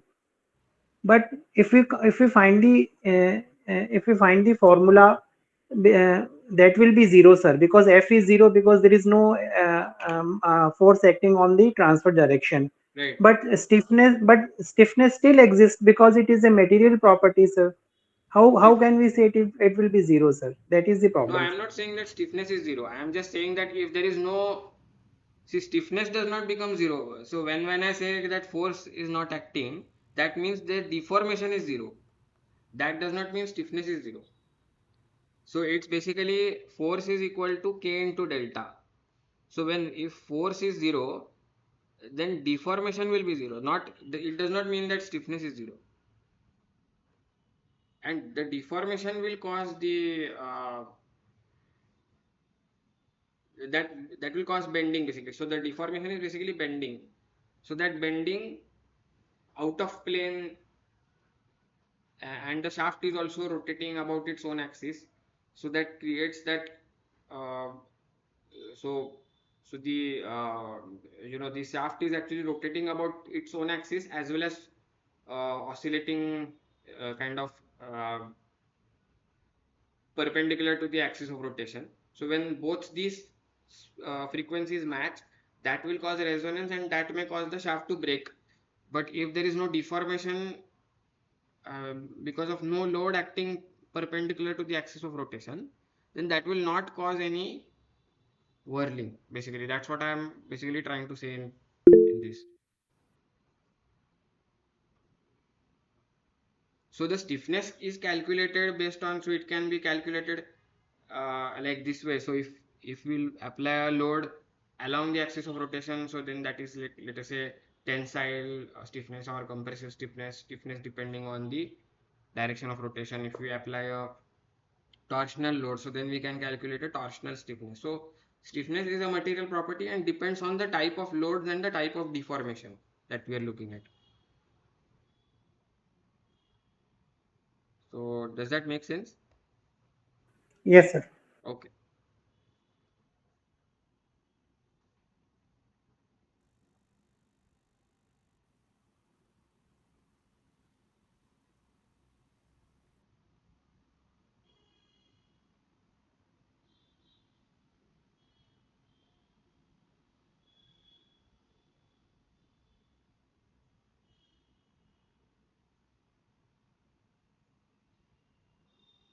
Yeah. So in this question, it is given that a rotating machine with a mass of 200 kg is supported on a pedestal mount. It induces vibration into the surrounding area through its pedestal mount because of its operating speed of 4000 rpm, and a vibration absorber is added to reduce the vibration when mounted on the pedestal. So the magnitude of the exciting force is given, and the amplitude of the motion of the auxiliary mass is to be limited to be 2.5 mm. So what is the auxiliary mass and stiffness of the vibration absorber? Now here it's basically the system is the same as what we had discussed earlier. So we can just borrow because so if we model it like this, so this is the machine, let us say M1 and K1, and our vibration absorber. So practically, let us say if this is the machine, then we will hang the absorber like this, and its pedestal mount can be modeled like this. Now whether you draw this mass down or up or whatever, it does not really change the system physically. It does not change the analysis as such. So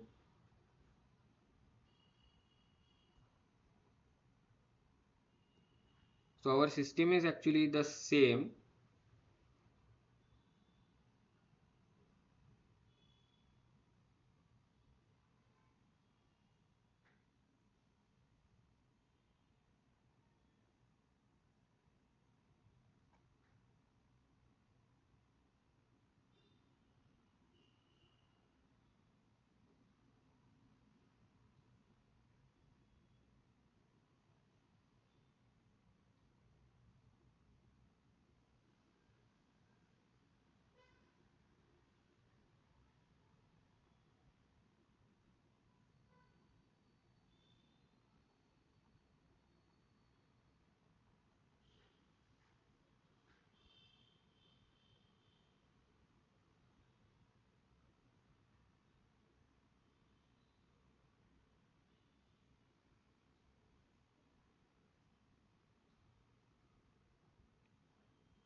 So here we have the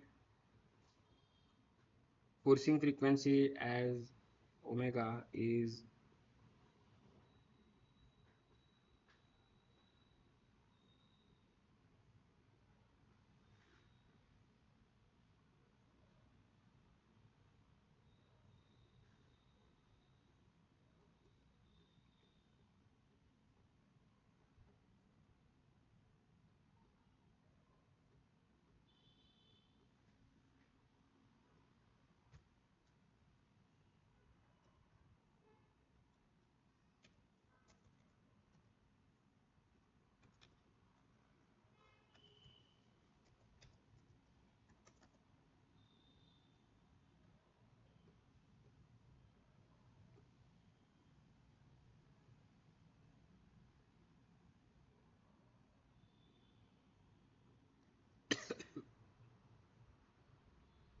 so this is the operating speed.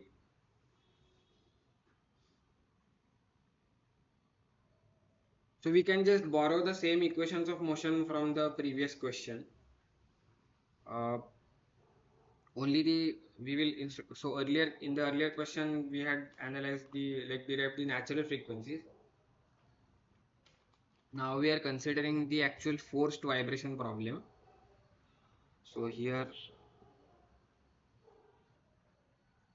this is the force being applied. So we can incorporate that in the equations of motion. So let us just borrow the same equations of motion. Yeah. So it will be this same equation. So k1 plus k2 minus m1 omega square minus k2.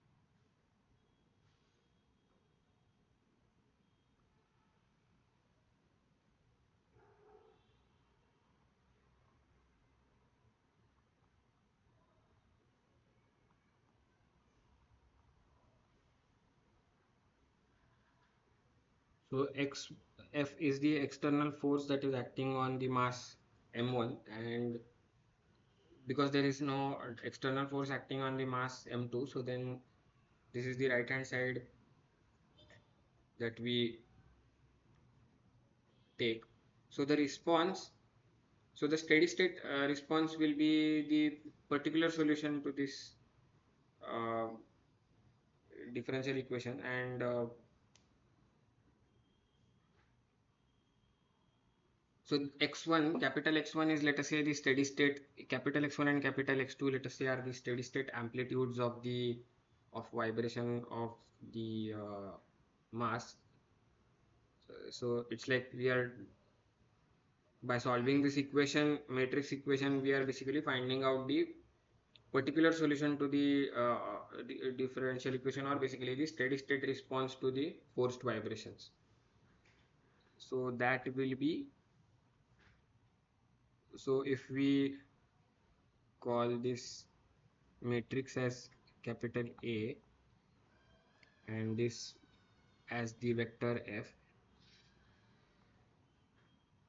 so when we can solve, so let us say this is the particular solution or steady state vibration. So the steady state amplitudes of both the mass, we can obtain it by solving this equation.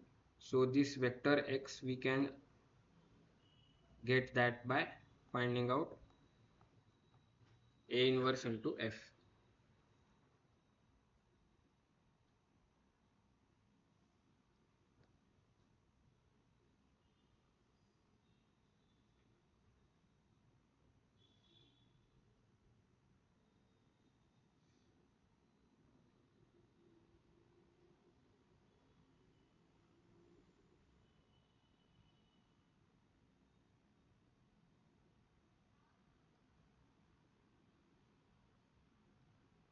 So in terms of in terms of matrix notation, so A inverse will be 1 by determinant of A into adjoint of A.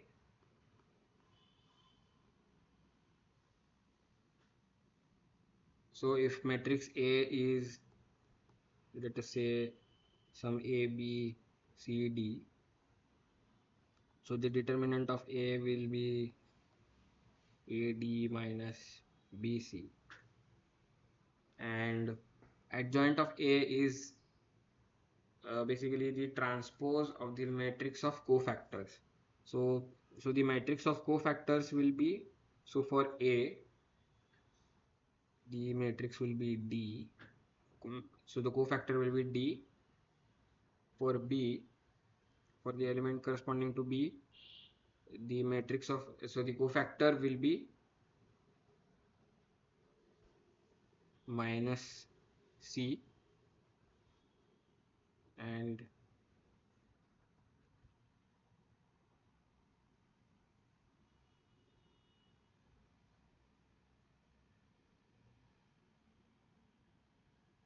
if we now take the transpose of this, so that is adjoint of A,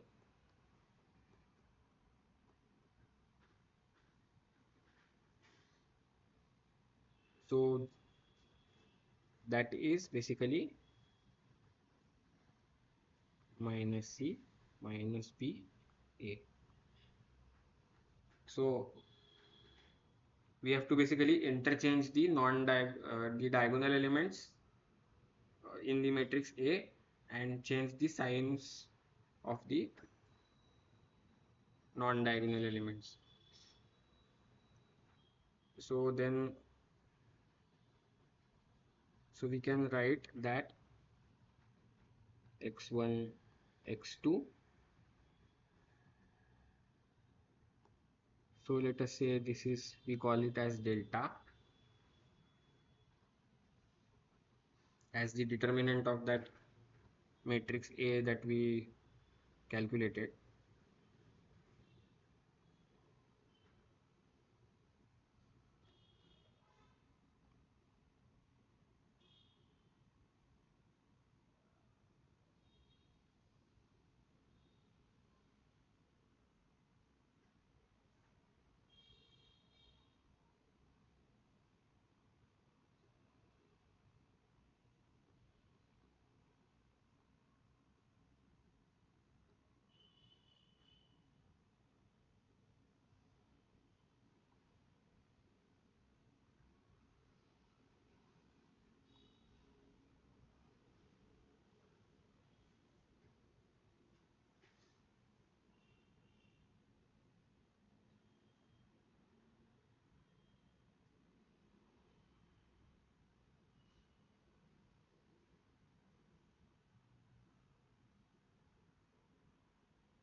So this is like essentially the this thing, and the determinant will be um, what we had derived earlier. It's the same thing.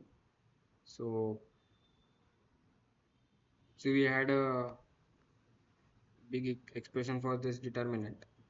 So this thing. So it will be basically the same thing.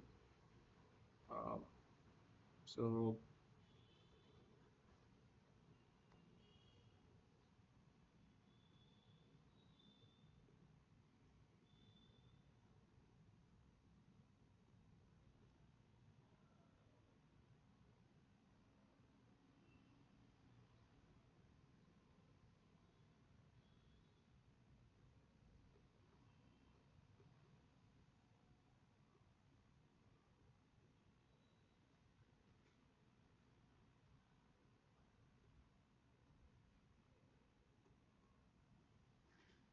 this will be the determinant.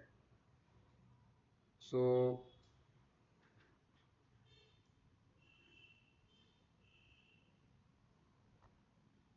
the amplitude, steady state amplitude x1 will be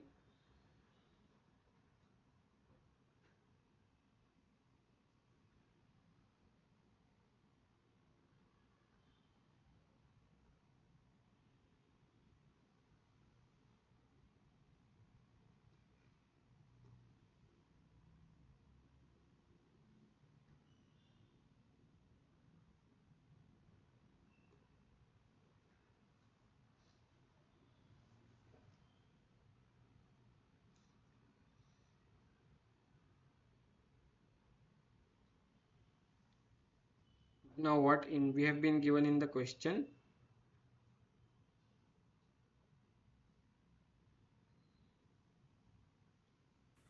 X2 is given. Yeah, so we have been given x2 and we have been given the magnitude of the exciting force, so which is F. So we know, so this is already given to be 2.5 mm and we know that F is 300.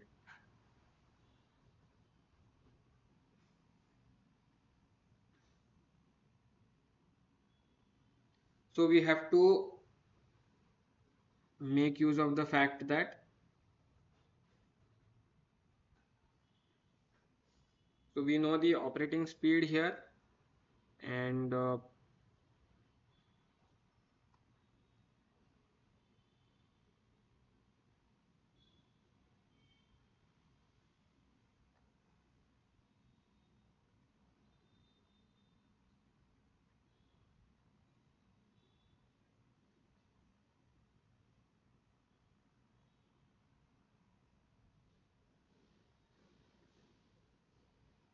So we know that K2 by M2 is equal to K1 by M1,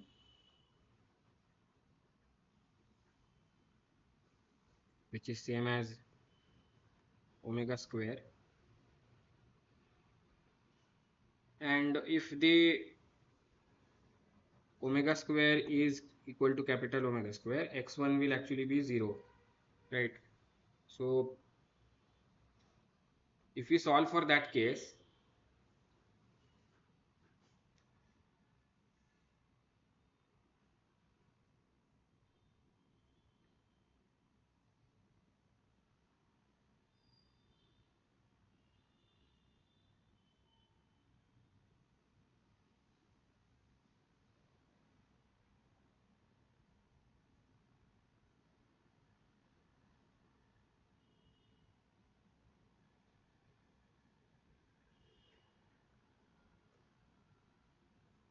so in this, like let us say the value of the determinant in this expression for the determinant, if we substitute that um,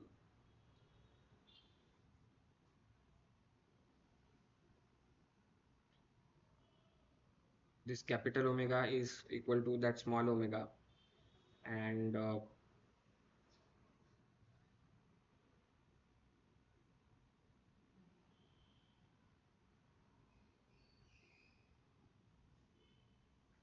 so in the determinant, so we let us say if we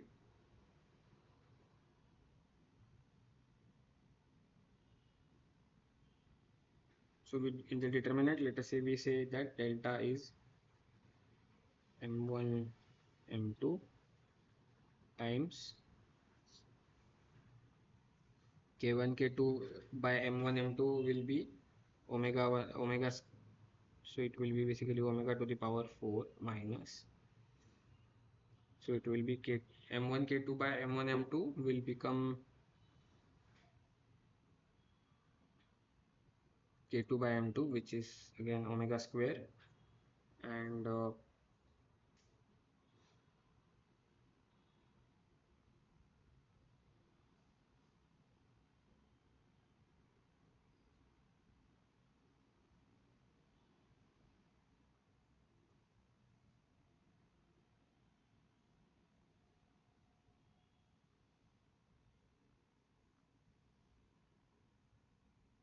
so here mu is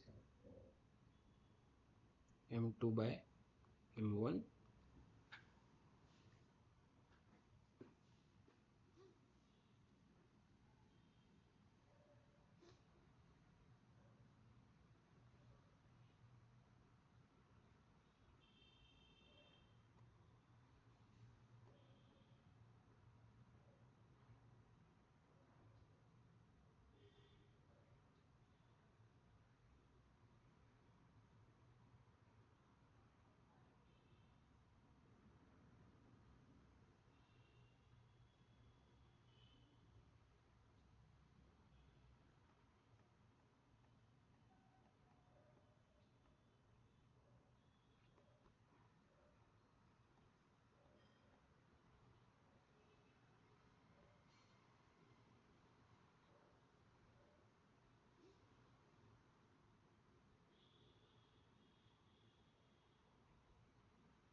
So if we now solve for the case that k1 by m1 is k2 by m2 is omega is equal to capital omega,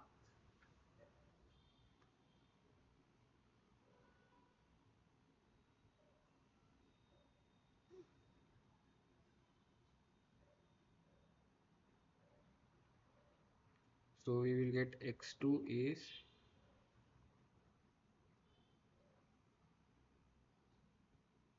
k2 f by m1 m2,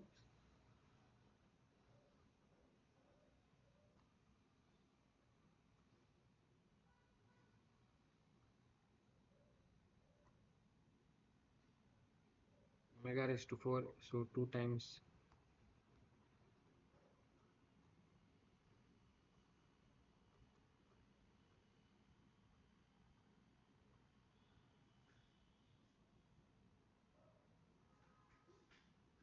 And here again K2 by M2 in this case will become again same as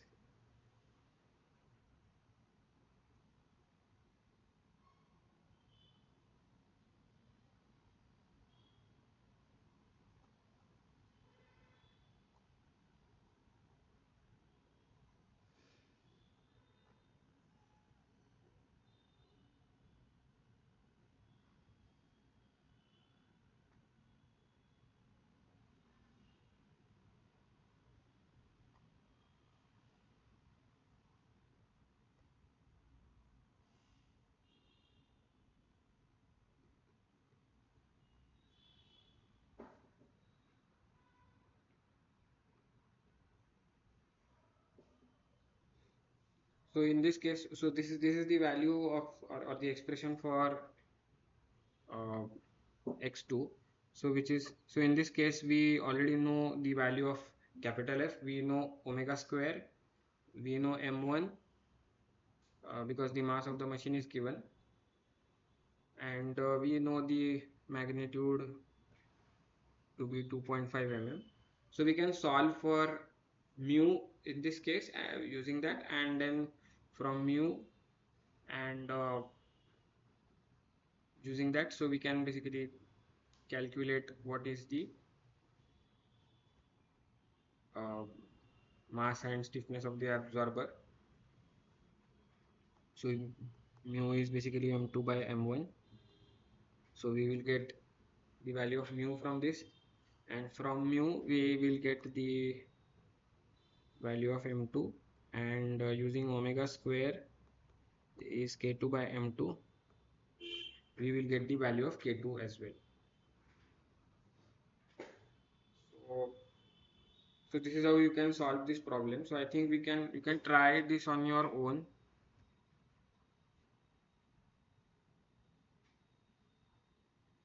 Okay, so you are getting 12 into 10 to the power 4 Newton per meter. Okay. So yeah, so I think I would suggest that you can try this on your own, and maybe we can just quickly check the answer to this question maybe in the next class. So it's already past 9, so yeah. So you are getting 0.6839 kg. Okay.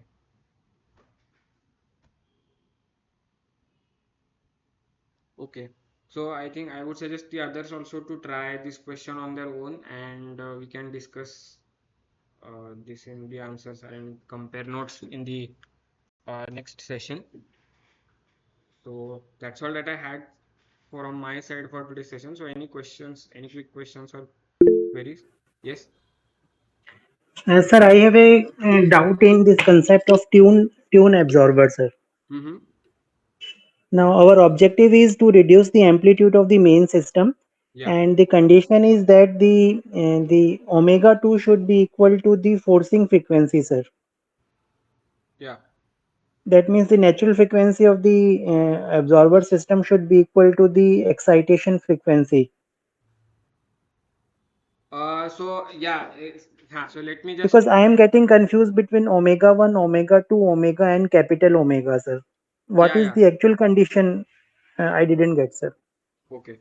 So yeah, so let me clarify.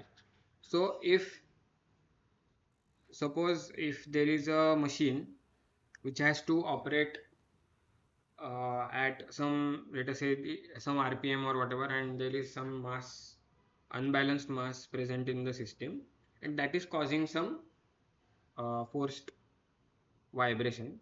And now if the mass has to operate safely at a RPM which is for which corresponds to its own natural frequency. So let us say this big machine is mounted on some pedestal mount, whatever it was given in, like, so this pedestal has some stiffness.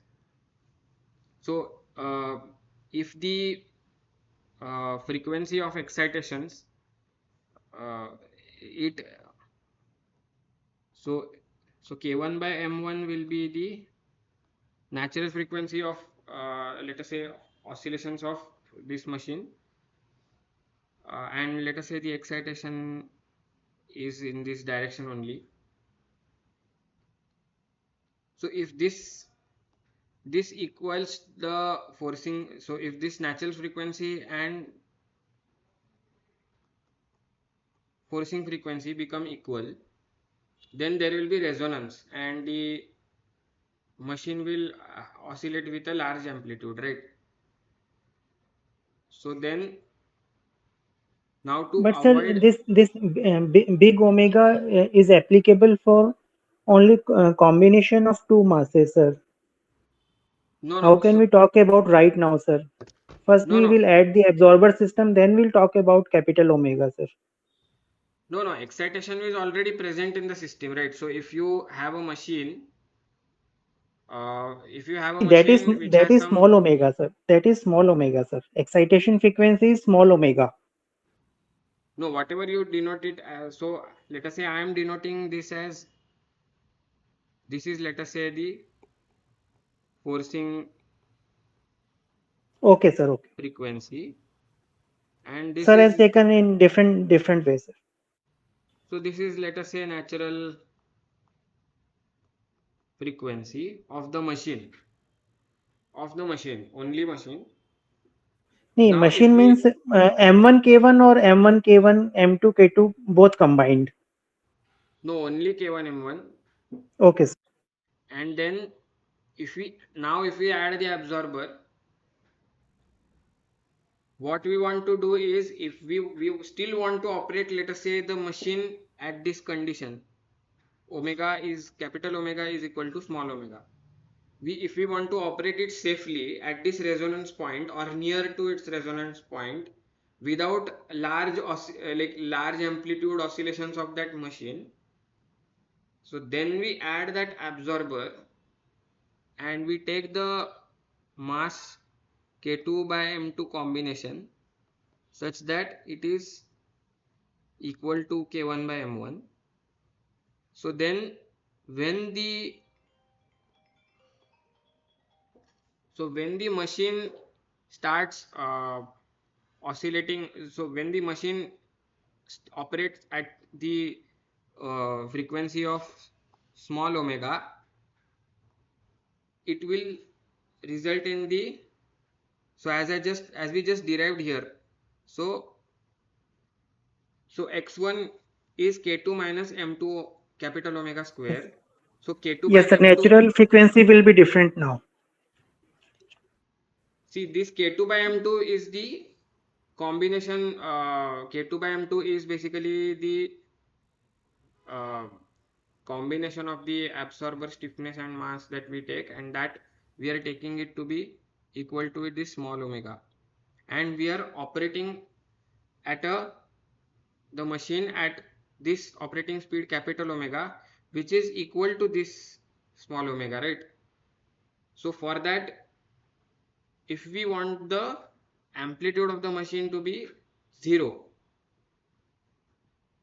which is we want to still operate the machine at its the natural frequency of the machine without at the resonance point, so then the entire kinetic, like whatever energy that is being transferred to the auxiliary mass, so the auxiliary mass will now oscillate with large amplitude, and the machine will not actually oscillate with much amplitude or nearly zero.